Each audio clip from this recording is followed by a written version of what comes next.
Hormuz প্রণালীতে বাণিজ্যিক জাহাজ চলাচলের রুট নির্ধারণ নিয়ে ওমানের সঙ্গে একটি গুরুত্বপূর্ণ চুক্তিতে পৌঁছেছে ইরান। টানা ৩ সপ্তাহের নিবিড় আলোচনার পর এই সমঝোতা হয়েছে বলে নিশ্চিত হয়েছে ইরানের পররাষ্ট্র মন্ত্রণালয়ের মুখপাত্র ইসমাইল বাঘাই। যুক্তরাষ্ট্রের নানা বাধা ও চাপের মুখেও দুই দেশ জাহাজ চলাচলের নতুন পথ বা মানচিত্র নিয়ে একমত হতে পেরেছে, যা এই অঞ্চলের ভূ রাজনীতিতে বেশ তাৎপর্যপূর্ণ বলে মনে করছেন বিশ্লেষকরা। এই চুক্তির খসড়া প্রণয়ন ও পুরো প্রক্রিয়ায় নেতৃত্ব দিয়েছে ইরানের পররাষ্ট্র মন্ত্রণালয়। তাদের পাশাপাশি দেশটির প্রতিরক্ষা, নিরাপত্তা ও পরিবেশ বিষয়ক ঊর্ধ্বতন কর্মকর্তারাও ওমানের সঙ্গে এই দীর্ঘ আলোচনায় অংশ নেন। তবে চুক্তির কিছু বিষয় নিয়ে এখনও দুই পক্ষের মধ্যে আলোচনা চলমান থাকায় কোনো দেশের সরকারই আনুষ্ঠানিকভাবে পূর্ণাঙ্গ বিবৃতি প্রকাশ করেনি। অমীমাংসিত বিষয়গুলো দ্রুত সুরাহা শেষে বিস্তারিত তথ্য আনুষ্ঠানিকভাবে প্রকাশ করা হবে বলে নিশ্চিত করেছে তেহরান।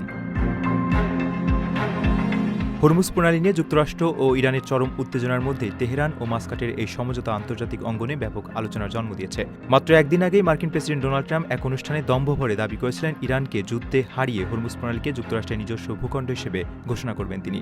ট্রাম্পের এমন হুমকির পরই ওমানের সঙ্গে ইরানের এই চুক্তির খবর সামনে এলো। যদিও এটি প্রণালীর সার্বিক নিয়ন্ত্রণ বা চলাচলের স্বাধীনতায় নতুন কোনো মাত্রা যোগ করবে কিনা তা নিয়ে এখনও ধোঁয়াশা রয়েছে। প্রবাসীর সিটিতে চলছে বহুল আলোচিত ফ্রি ফ্ল্যাট অফার, অর্থাৎ আপনি যে টাকা দিয়ে এখন ফ্ল্যাট কিনবেন ৫ বছর পর সেই সম্পূর্ণ টাকা ফেরত পাবেন, আর সেই সাথে পাচ্ছেন একটি ফ্ল্যাট একদম ফ্রি। অফারটি সীমিত সময়ের জন্য, তাই দ্রুত যোগাযোগ করুন স্ক্রিনে দেওয়া নাম্বারে।